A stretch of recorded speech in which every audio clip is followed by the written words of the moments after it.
I know. Good. Okay, I'm going to call the October 8th, 2024 Finance meeting to order. Is it on? I think it's on. Oh, can you hear me now? Okay. I'm going to take a quick attendance. We have Jessica Brennan, John Delarada, Bill McPartlin, Jason Moskowitz, Janet Wynn, Elena Finnan, Michelle Martinelli, Josh Panisha, Diane Percy, and Eric Amberger. I think we're going to start out with our tree council presentation, and then we'll get into the regular agenda. We're going to be tabling the Mohawk Scenic Byway presentation for now. Okay. First, I'd like to thank you very much for giving. Is this on? Can you hear me? Yeah. Okay. I'd like to thank you for giving us this opportunity to make this presentation. I'm Jonathan Marr. I'm the chair of the Tree Council. Most of the rest of the Tree Council is behind me right here. We're real glad to be able to come and give this talk. We were concerned. We've been working on stuff. We realize that as a town, we've been falling short in recent years in maintaining a tree canopy, especially with regards to the street trees. Basically, the ratio of the number of street trees that have been getting planted versus the number that have been removed has been decreasing in recent years. The list of residents that are wanting a street tree is over 100 long, and those addresses, they've been waiting, and the wait time is in years, multiples of years. And trees in Niskayuna, trees are valued. The residents, a poll has shown that the green spaces and trees are one of the reasons that people move to Niskayuna and stay in Niskayuna, and we know it's a valuable thing. We are an Arbor Day certified tree city, and we have been for 15 years or so. And so this is an important issue to us in Niskayuna, and climate change will only make things worse, of course. So the value of the town trees, let me just talk about that briefly. Here's an interesting picture. If you look at this, this is a town in Indiana, okay? It's a street, but this is the identical street, same houses. There's a picture where they have no trees and when they do have trees. If you just look at those pictures, imagine you're looking to buy a house and you look at the street on the left and you think about, oh, that's interesting houses. How much would you pay for that one? Then you look at the street on the right. You get a different impression, a different feel for what the quality of life on those two streets are. And in fact, the presence of trees in front of houses does actually raise the property value. I'll mention that briefly. So let me talk a little bit about the value of the trees to towns in general. Trees reduce air conditioning costs because they provide shade for the houses. They've also been determined to actually reduce heating costs. They protect the house from the cold winds and stuff. They provide another little layer of insulation. And as I mentioned, they increase the property values by 10%, up to 10%. Trees, environmentally, we also know that trees absorb all kinds of pollutants. They absorb nitrogen oxides, ammonia, sulfur dioxide, ozone, dust, pollen, and smoke. So they're cleaning the air. The roots also bind the soil, and so that reduces stormwater runoff, which can be a real problem, and also then reduces erosion and the washing of pollutants into the water. And of course, trees also provide shelter, food, and habitat for wildlife, which we all like to see our birds and rodents around. So that's a qualitative description of the benefits, but we can quantify it as well. There's a neat tool online. It's called iTree Tools. It's research-based. It's free. It's peer-reviewed. It's put out by the United States Forest Service, and it kind of gives you a monetary value of the value of your tree canopy. So we use this and put Niskayuna in it, and it comes back and tells us that about 46% of the land is covered by the tree canopy. So we're a nice tree town. And the total benefits of our current canopy is about $2 million. So we can think of our canopy, that's the value in monetary terms. Of course, it's due to a number of factors, including stormwater mitigation, air pollution removal, and carbon dioxide. Okay, so what's the problem? What's the current state? Here's the data for the last 6.5 years or so. And this year we, not finished. And you can see the leftmost column are the trees that have been removed, and the rightmost column are the total trees planted, which includes both street trees and park trees, right? And from 2018 to 2020, you can see we were doing pretty well. In fact, 2020 was a great year. But from 2021 on, the number of trees planted is clearly less than the number that were removed. And a fair fraction of those were park trees, not even street trees. right? So the total removed is over 291 because we haven't got the data yet on how many we've lost this year, although we know we've planted 10 this year so far. So that's more than 291 have been removed and only 198 been planted. And that includes those good years for the back, right? So we're losing trees in our nice tree city. Okay, so let me just talk briefly the process, right? If there's an old dying tree, the resident might call the town, and then the town will let the tree council know. We'll go take a look at it. If the tree is clearly unhealthy, the highway department removes it. And then, of course, the highway department also goes and trims trees that are interfering with traffic on the streets. A tree that's been removed, now that address gets put on a list of, okay, there's a replacement tree needed. So the resident of that address then gets approached and asked, would you like us to plant a tree in place of the one that you lost? If they say no, we try to find someplace else to place it, plant a new tree, as long as we want to plant a tree for everyone we take down. If they say yes, we then say, what tree would you like? Talk about where to plant it. Research is done to find out where the underground utilities are, and place is staked, and the highway department, with all their equipment, goes and plants another tree. As I said before, currently there's over 100 addresses that are wanting a tree. This year on the Tree Council, we trying to help out in this process. We helped with step 3 because we don't have equipment, but we could help out this way, talking to some of the residents who are on the list for a replacement tree. Okay. All right. So where are we at today? As I said, the number of street trees is declining. The budget for buying new trees has been okay, actually. The problem is the resources and the person power. They've been a bit stretched. A lot of trees are dying. There's about 50 years ago, Niskayuna planted a bunch of silver maples. They age out at about age 50. Trees are living organisms. There's going to be an end to them. So they will die, and or fall in storms, and then we need to replace them. The highway department is a highway department. It's got a lot of tasks to do, and lately it's been tasked with other jobs: upgrading of parks, upgrading of town parks, town hall. They're not just a tree department, right? So they've been busy, and the result is that we have not been getting as many trees planted, and that's kind of why we were trying to help this year, recognizing that they're stretched, and so we could do the part that we could do. I should also mention that it's not just in terms of going out and getting new trees planted. Even when we do plant new trees, sometimes we plant a bunch of new trees. Oh, these are beautiful, but they need to be maintained. New trees planted need lots and lots of water. It's not like just going out with a watering can. You need a ton of water, and they need mulch, of course. So the bottom line is our urban forest has been declining, and that's something that is not so nice for many of us Niskayunaites. It's in the town code. We have the Niskayuna Tree Code that was adopted in 1992, right? It says the town recognizes the practical and aesthetic value of trees and wishes to assure that future generations of town residents will continue to enjoy the benefits of living in a community filled with trees. Okay. Have we been keeping up lately? No. So we came to you to express this concern. What could we do about it? Here are some ideas that you can think about that may be able to help us. If we had a town board liaison to the tree council, you would get immediate feedback when we're getting concerned about things. So rather than us having to schedule a special presentation to you, you can, in your planning of things to do, prioritize resources to the highway department to make sure that the plantings of new trees is at least equal to the tree removals, and then help reduce the wait times for residents to get street trees.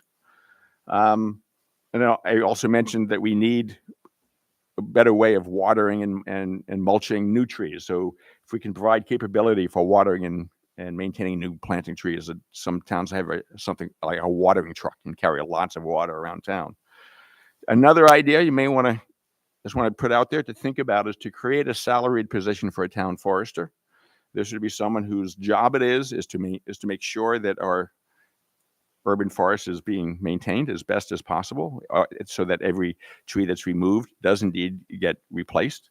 It doesn't have to be a full-time position. We think a half-time might be good enough, so it could be shared with another town. This person would also be able to part of the time they'd probably apply for grants from the Department of Environmental Conservation. That might bring in some money, might help offset some budgetary issues. If you can't provide, think of if you can actually create a town forester position, maybe you can provide arborist training for our current staff employee town, so then at least there'd be someone in the town who's now the town arborist. They still have their other jobs, but they'd also be considered, okay, this is the person who's going to help maintain our trees. And if not that, at least provide funds so that we can consult with an arborist now and then. We know of some good arborists that can help us out in times. It's not exactly the same thing. That wouldn't be someone who would be monitoring our forest, but in certain situations, if we want could use some help, then that would be another way of helping. So thank you very much for giving us this time to give this presentation. I try to make it quick. I know you're real busy. If you have questions, we'd be happy to entertain them and answer them. If you're too busy now and want to write questions and submit them to us later, that would be okay too. Thank you very much for that presentation. And Niska unit is beautifully treed, and I totally get it. I see new developments going up in the Clifton Park area in Ballston Spa, and they clear cut it, and the houses that go up there are just out in the middle of the field, and it takes decades, right, to get the old growth trees going. I noticed that you say there's over 100 people that are wanting trees. I know we give hundreds away every Arbor year. That doesn't include those, right? Yes, this is a list of people who are wanting a street tree planted in front of their house, right in the street. Okay, not on their property, but right, actually on right, because we don't go and plant on their property, right? Okay. yeah. Very good. And is there some way that we can incentivize the residents to, after we get the tree, to have them maintain them through some type of program? Have you guys thought about that at all? Want to answer that?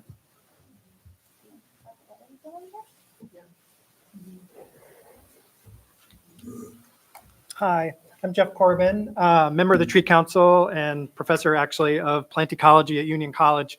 So I'm really happy to be able to serve our town this way.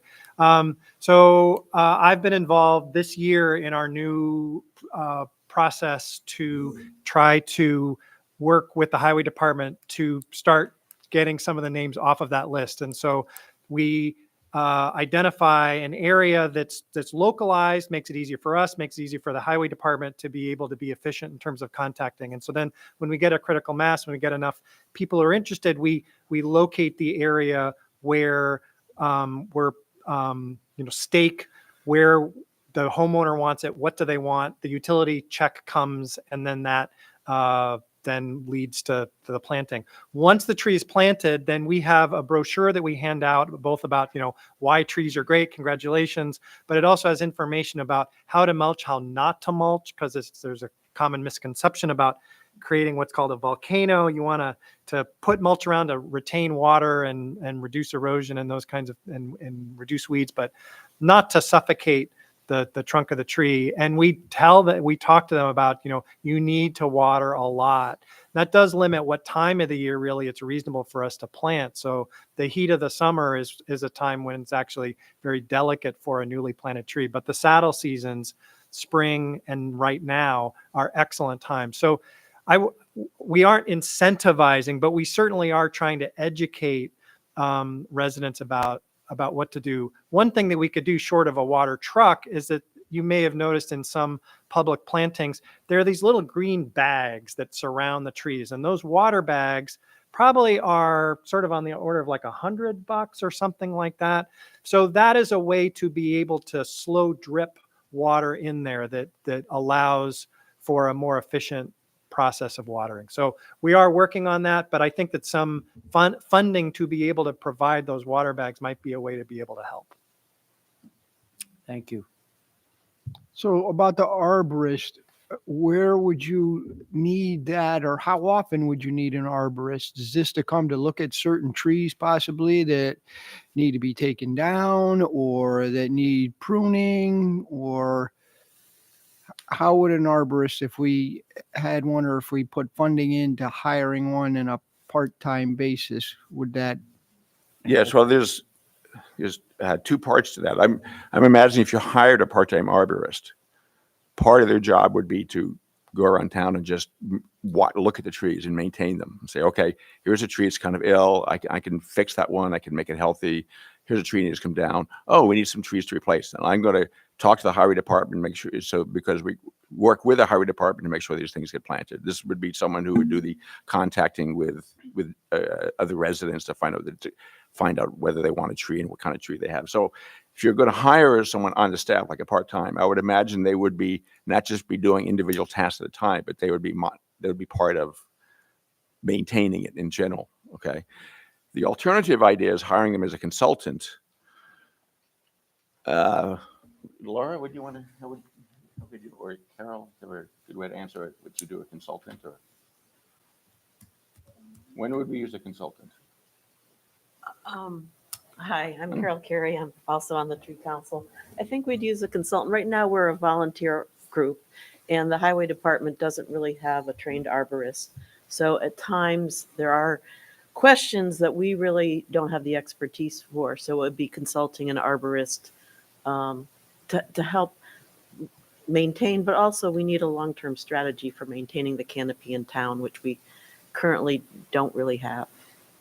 Yeah, I think that's fantastic. I'm a tree person, so I've had an arborist on my own property, and had them come out, and I've spent thousands of dollars saving ash trees. I have 2 very big ash trees on my property. So arborist comes out, takes a look at the trees. Oh, that tree, that's a beautiful tree, he says. I've only seen one bigger than that in Manans. You know, he's a local person that knows trees in this area.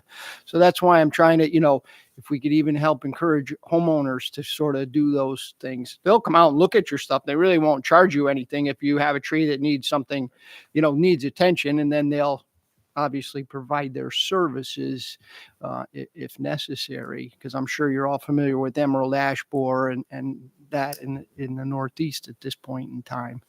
So that was why I was kind of questioning about the arborist and how we would use that person.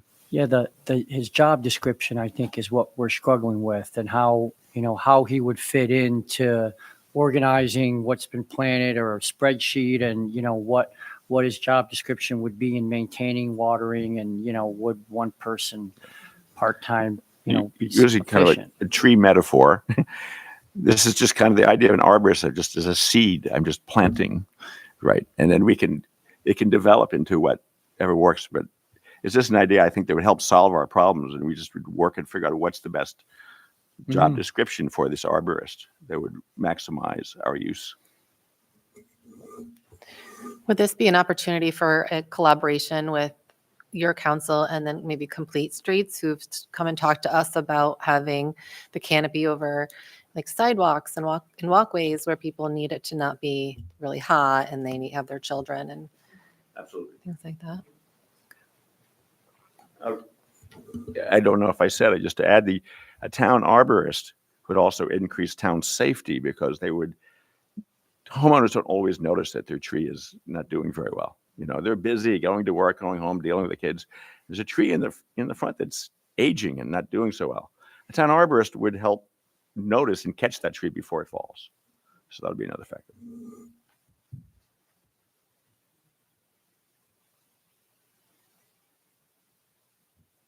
Well, and I'll just say, in fairness, I spent the last 2 weeks digging through a really challenging budget. And so I think I want to sit with this a little bit and think about it, as I'm sure all of you do, because we're always just constantly trying to balance the increase in costs and really the needs for us to keep Niskuna the way that we all love it, which is how you guys have very nicely presented.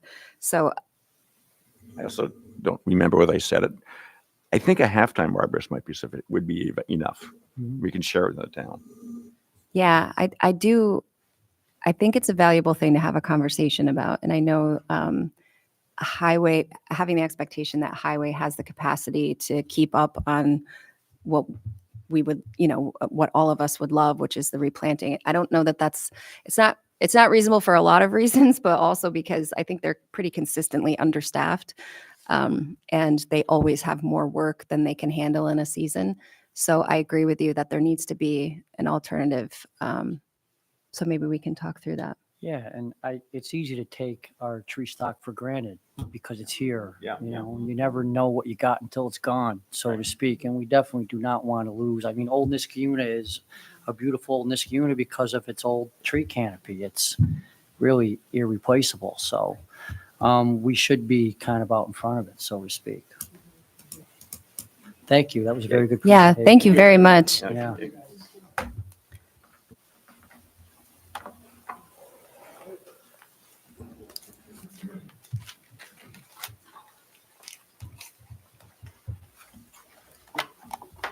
All right, so as I mentioned, we're going to table our presentation with the Mohawk Scenic Byway. I've been talking with Eric about rescheduling that to a date where we don't have such a thick agenda as far as before and after meetings.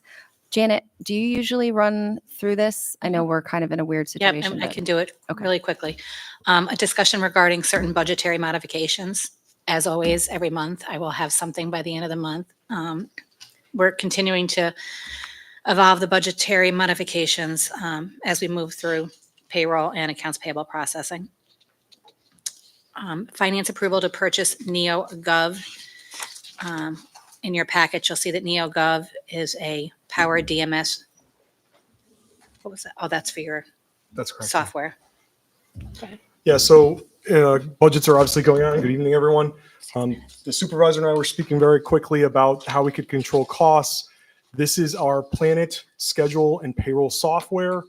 We're seeing between a 6 and 10% increase year on end for all these software programs. So I contacted the company and said, hey, is there any way we can do some sort of an agreement for a couple of years to lock in an increased rate? So we locked it in at 6% over the course of the next 3 years. And that's what this is. Again, it's a pre-existing software system that we utilize for all of our scheduling, all of our emergency messaging, all of our payroll purposes. It's something that's budgeted for already this year. That is the price of what we're going to pay this year, that $2,809. And this would just be continuing this on a 3-year agreement with fixed costs for budgeting purposes. And I'd like to say that the chief has worked closely with our new payroll person, and we've moved from god-awful timesheets to utilizing his software to enter into payroll, and it has been a blessing to our department. You're welcome. Your license plate reader? Well, first you have to vote on, you have to approve the purchase of NeoGov. Sure. What do I say? All in favor? Aye. The next item is a finance approval to purchase a license plate reader technology. So this is sort of multiple pieces under the license plate, well, the law enforcement technology grant that we got through DCGS. As you recall, some time ago, we accepted approximately $196,000 in change through DCGS to make technology purchases for our department and for our town. Under this, there's 3 different parts to it. So the first is the actual LPR technologies. We spoke about it in committee extensively. We got a quote from Motorola, who happens to be our vendor for both our radios, our body-worn camera systems, and our in-car camera systems. We got a secondary quote, even though we didn't need to, because they are a Sourcewell vetted contractor to make these purchases. If anybody's not familiar with Sourcewell, it's as good as going to the OGS website. We've used them for other things before to be able to not go to sealed bids because of the amount of money that we're spending. I did, out of an abundance of due diligence, get a secondary quote from another prominent vendor, which is the Flock Systems. I'll just tell you right now that the total for Motorola Solutions for the LPR-based technologies would be 3 fixed locations, 4 mobile units. It also would give us 5 years of software to turn on our dash cameras to be mobile LPRs as well without installing any further camera systems. They have that capability, which is a pretty cool integration. The total cost for that 5-year agreement, warranty including everything, would be $176,730. That's including $161,965 for the actual fixed assets, and then it's another $14,765 for the 5-year agreement on the software program, which I think is invaluable because we did a demo driving around, and now our camera systems that we already have inside of our vehicles can be used as LPRs. That's pretty awesome. The Flock quote does not have that capability, obviously, because they are not Motorola solutions and they don't have an overlay software that would be compatible for our in-car dash camera systems. Their quote was $189,300. Now, the big difference to understand is, again, they're both 5-year agreements. Flock, you're leasing the equipment. Motorola, you're actually owning the physical equipment itself. So it's a lower quote. It's on a Sourcewell contract, which we know is vetted, that we can accept. And it also, we own the physical equipment versus leasing the physical equipment. Do we not have the license plate readers right now? We have a singular license plate reader that's probably over a decade old. I think Jason's dad was actually possibly the chief when we purchased it. So that's not the one that sits on a patrol car that, That is the singular one that we currently have. We're going to migrate away from that because that is very, very antiquated. Like I said, the dash cameras, although not perfect, they pick about 80% of the plates they pass. And it's significantly less money to outfit a vehicle currently with an LPR technology with all the cameras, about $16,000. So for $14,765 for 5 years, we're getting a fairly good deal on just turning an overlay software program on our current camera systems. Okay, so I just want to ask, so we're not just doing the software, though, we're doing the hardware as well Yes. at this time? So that needs a resolution, not finance approval. We were going to go through both, I think, because there's a third part to this. Under the law enforcement technology grant, we also were looking to purchase forensic technologies for our detective division so that they can extract data from computers and phones in the event of having the lawful authority to do so, is the best way I can describe it. We currently beg, borrow, and steal from Schenectady PD. We have, it was actually through NCAP. They paid for a license for one of our detectives, Detective Kafaga, to go and get certified on what's called Celebrate. Schenectady PD has that forensic tool at their station, and that's what we currently utilize. We wanted our own because of how often and frequent we're using it. When we got the law enforcement technology grant, we were potentially able to fund that. Again, we had 2 quotes as per our purchasing policy. The current tool, Celebrate, I can tell you the price on that for us to have 2 licenses for Detective Kafaga and Detective Munger. That would be $15,389. The recommendation from the 2 really brilliant detectives that we have is actually to go with a separate company, which is Oxygen Forensics. It does different extractions, something a little bit different than what Celebrate does, covers things a little bit differently. And again, we'd still have access to the Celebrate tool because we have somebody trained and Schenectady has it. The Oxygen Forensics quote for the same thing is $12,142.25. So their recommendation is to go with the Oxygen Forensics because we already have access to Celebrate and it's less cost out of the total grant award. I know that's confusing. I wish they were here to explain it better than I.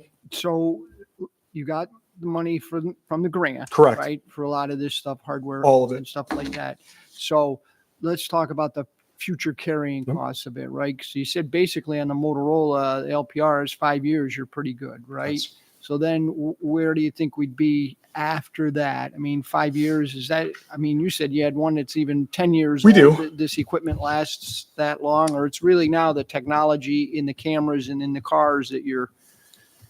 It's at the 5-year point, we're going to have to make a decision whether or not we want to continue down this road to see what the success of the actual program is. I think it's going to be incredibly successful.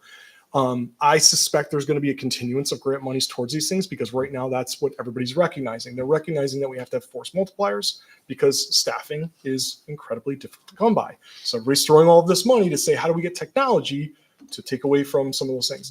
By the time we have this conversation Force again, multiplier, that's the key. by the time we have this That's conversation right again, there, Chief. AI technologies are probably going to be so advanced that we're going to be talking about something even completely different, and it's going to be hopefully grant funded. What do I think about 5 years from now? What's going to be the actual maintenance cost of the town? Again, there is a small maintenance cost. We're going to have to pay for electricity and we're going to have to pay for cellular. We're working right now on the cellular data with AT&T to look if they'll do some sort of a joint program with us because we do have a commercial location at Mohawk Commons We've already had conversations with them to see if we can get a discounted price on the cellular. And my understanding is the electricity costs is very, very minimal. 5 years from now, look forward window. Are we going to continue with the stuff that's up there? I don't know. I suspect the answer is going to be yes, and it's probably going to be upgraded technologies at that point. As far as the oxygen forensics, there is an annual cost that we're going to have to budget in. So this is for 1 year. Every single year we want to re-up that. It's going to be approximately $3,600 for those 2 licenses. I am going to keep money in the law enforcement tech grant for at least the following year. So if we approved it now, that would take us into the middle of 2025, and then we'd have enough money to go into the middle of 2026. What I told the detectives is at that point, we need to look at the actual vast cost analysis value to the town of Niskuna and for the police department. If it's something that we want to continue to do, we're going to have to look at it budgeting at that point or for further grants. What other municipalities are using the Motorola LPRs in this area? So my understanding is right now that the Schenectady County sheriffs are going to contract with them.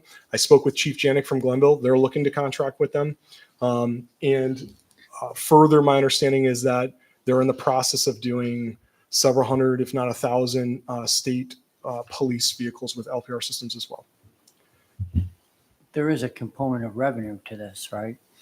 I mean, they result in traffic tickets to some degree and revenue through the court system, or no? Theoretically, it could. I think the bigger things that when we talk about revenue, that's not something we talk about out loud, is actually the cost of investigations.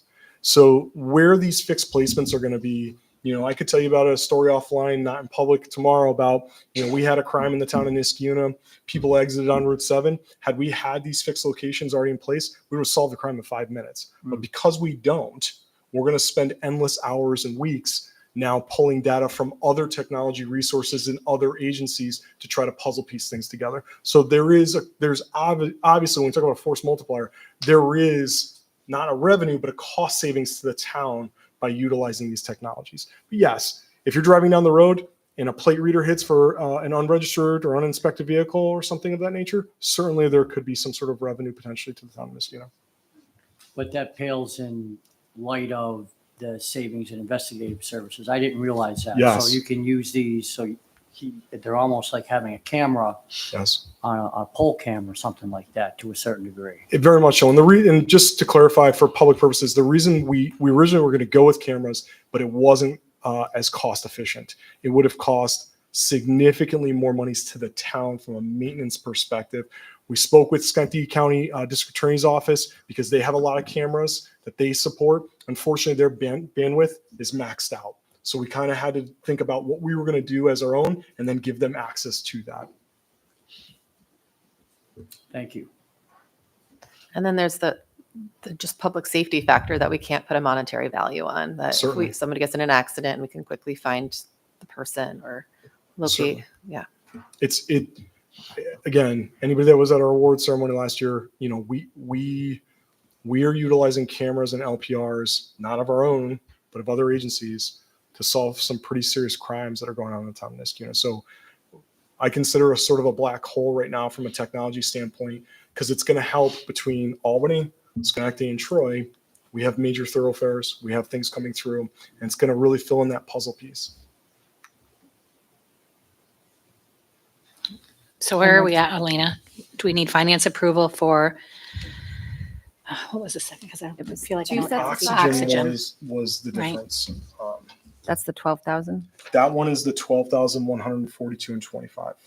And then everything else I'll need a reso, correct? Is that software or Software. That's software. 10,000? Yes. So it needs a reso regardless, right? Yeah, I believe so. Yes, I think we're just going to not do finance approval for that, and we'll put everything on a Okay. resolution, okay? That's fine. Madam Supervisor, we forgot to request a motion to approve the minutes of the September 10th finance meeting. I think we were just kind of rolling along quickly. Motion to approve the minutes from the, let's see. September 10th. September 10th. Finance Committee meeting. Can we have a second? Second. All those in favor? Aye. Aye. Any opposed? All right, I'll make Thank it. you. Can I have a motion to adjourn? I have one more from the floor. I'm sorry, I forgot about that. Oh, no. There was some discussion about our policy on public comment for committee meetings and town board meetings. And I wanted to bring it up here to make sure that we were all in agreement. It's my understanding we don't need a resolution for this, but we can all say during our general government meeting that we agree to our public comment policy, all of which I know you have read and we have been using. But I will just take a quick vote. All in favor? Aye. Aye. Any noes? All right. Now a motion to adjourn. Second. All in favor? Aye. Aye. Okay, so we'll move right into our agenda meeting.